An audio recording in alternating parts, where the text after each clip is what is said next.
What's up, folks? I'm back, and let me tell you something right off the bat. This talk about the 2025 Steelers is becoming a real drama, the kind you just can't turn off. It's trades, it's signings, it's speculation that's driving every fan crazy. And man, there's some news today that, well, hold on tight because something big is coming. But before I drop these bombshells, let me tell you something serious. Almost 90% of the people who show up here still haven't hit the subscribe button. Can you believe that? That's missing out on the real no-nonsense analysis from Steelers News Central, my friend. So don't be a slacker. Click now and come on in because this is the home of the nation. You know, all that talk about Tyreek Hill and the Steelers, yeah, it's back again. But let me be straight with you. It's not going to happen. And to be honest, that's a good thing. The front office went all in this year, bringing in DK Metcalf, Jalen Ramsey, Jonnu Smith, plus vets like Aaron Rodgers, Juan Thornhill, and Jabril Peppers. This is a team built to compete for a Super Bowl, not to mess around. Now, just imagine Hill leaving Miami with all that off-field drama and showing up here in Pittsburgh. Man, it would be pure chaos. I know some people believe in the Tomlin magic to straighten out any hothead, and there's some truth to that. Rodgers and Ramsey arrived with complicated histories, and today they're looking like locker room leaders. But Tyreek is different. He needs volume. He needs to be fed the ball constantly on offense. The Arthur Smith scheme already showed us in week 1. It's about spreading the ball around. Against the Jets, we dropped 34 points without depending on a single guy. Metcalf was targeted the most, but passes were spread everywhere. 7 different players caught passes. That builds chemistry and balance and leaves the opposing defense guessing. Now tell me, where would Tyreek fit in with that? He had an absurd 2023 season because he got more than 120 targets. He's a monster when he's fed like that. But here, it just wouldn't work. We aren't even promising Metcalf that kind of number. So what then? How do you manage the ego of a guy who's already unhappy in Miami because he doesn't feel like he's the center of attention? And there's more. It's not just on the field. Off the field, his history is way too noisy. We know Pittsburgh has handled difficult stars before, but bringing in another ticking time bomb, nah, that would be looking for trouble for no reason, especially after starting the year showing that the offense works without needing to get cute. For me, it's pretty simple. The team already has what it needs. WR1, we have Metcalf, depth. We have Jonnu running backs catching the ball, schemes designed for the collective. What's missing is adjusting the gears, not throwing another expensive, unstable part into the middle of it all. So when a headline about the Steelers and Tyreek Hill pops up, I just think smoke, nothing more than that. Omar Khan isn't crazy enough to mess with the balance he's building. He knows this season is a rare opportunity, but he also knows you don't win a Super Bowl just by collecting big names. And hey, if you disagree, comment below because I want to get a read on the nation. Some people are even dreaming of seeing Hill in black and gold, but for me, that would be a bridge too far. And the next topic only reinforces how this front office is making grounded choices. So let's talk about a name that few people knew, but who left fans with that feeling of, man, that could have worked out. I'm talking about Cameron McCutcheon, the cornerback who ended up getting released after an injury settlement. The kid came to training camp with a lot of drive. It seemed like he could be one of the good surprises of this preseason, but fate was cruel. The guy had signed a futures contract in January, which already showed the front office's confidence in giving him a real shot. And look, in the first few practices, he seemed promising. He wasn't a star, of course, but he showed that grit of a guy who could fight for a roster spot. But then came the first preseason game against the Jaguars, and boom, a muscle injury, a hamstring, that damn problem that we all know. Once it hits, it kills your rhythm and opens the door for others to pass you by. And without game time, without practice reps, there's no miracle. He ended up on the injured list, didn't attract interest from another team on waivers, and returned to the IR. Until now, they reached a settlement, and he's a free agent. It's sad, but that's the harsh reality of trying to make it in the NFL. For those who follow closely, you know McCutcheon isn't just some random guy who fell out of the sky. The guy put in a lot of work in college, went through Gardner-Webb, then Western Carolina, and was always that kind of hardworking player with decent stats, nothing crazy, but consistent. With the Rams, he had already been cut at the end of the preseason, stayed on the practice squad, and it seemed like Pittsburgh would be his golden opportunity. What gets me about this story is thinking about how ungrateful football can be sometimes. How many players have we seen like this? They fight, they show flashes, but one injury at the wrong time throws it all away. It even reminds me of some guys from the 80s who had talent but could never stay healthy long enough to shine. And the fans like to see new blood fighting for a spot. It gives hope for the future. Now, of course, the Steelers can't stop because of this. The cornerback position was already going through big changes with Ramsey's arrival, and the roster needs to be healthy and ready for the long season. If one name falls, another one appears because the machine doesn't stop. But still, it's always a little bit of a bummer to see someone get left behind. And did you think McCutcheon had a real chance to make the roster? Comment below, because this is one of those stories that divides opinion. Some say he would never have made it past the practice squad, others that he did have potential.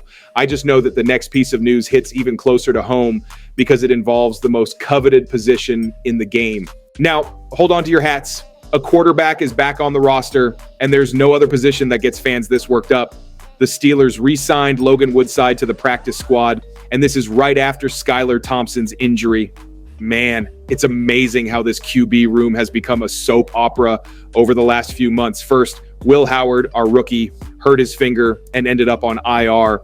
Now Thompson tears a muscle, and just like that, Rodgers and Rudolph are practically alone on the main roster. So Woodside comes in again. He had already been cut when they finalized the 53-man roster, but necessity spoke louder. And to be honest with you, I don't expect him to get on the field and win games. He's more like a security blanket, A guy who knows the playbook, has already practiced with the group, and can fill a hole if the worst happens. In preseason practices, his performance was, let's just say, average.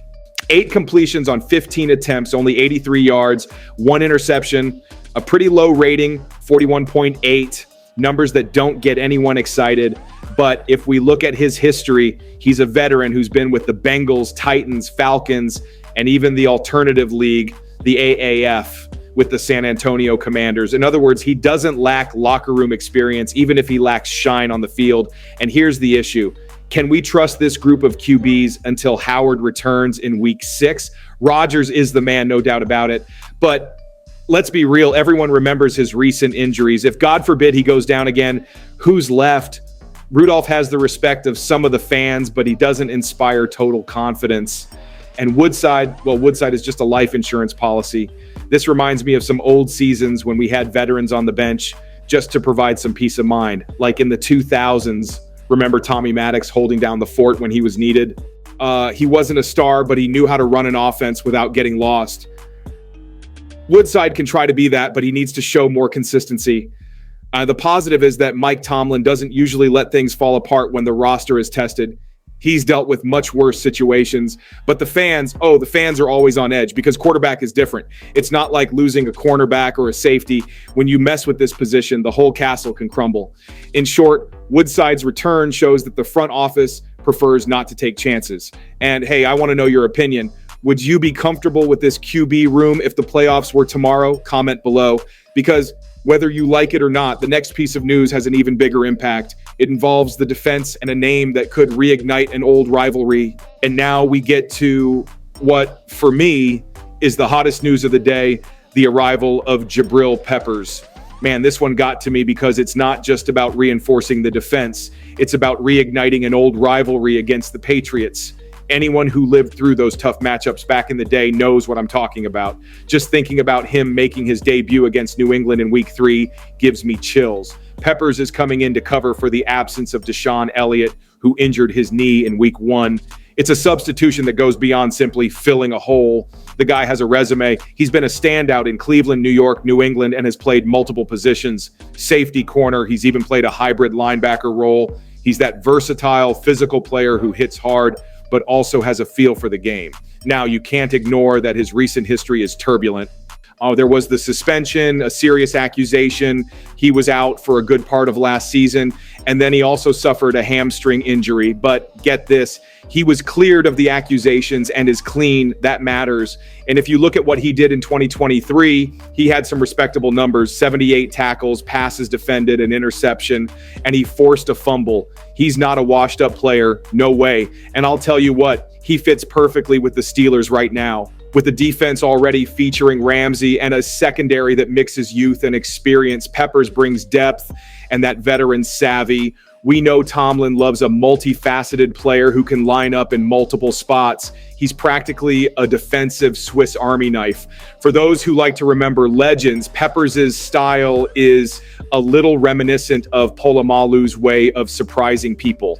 Calm down, I'm not comparing pure talent because that's another level, but I'm talking about the idea of showing up in unexpected places.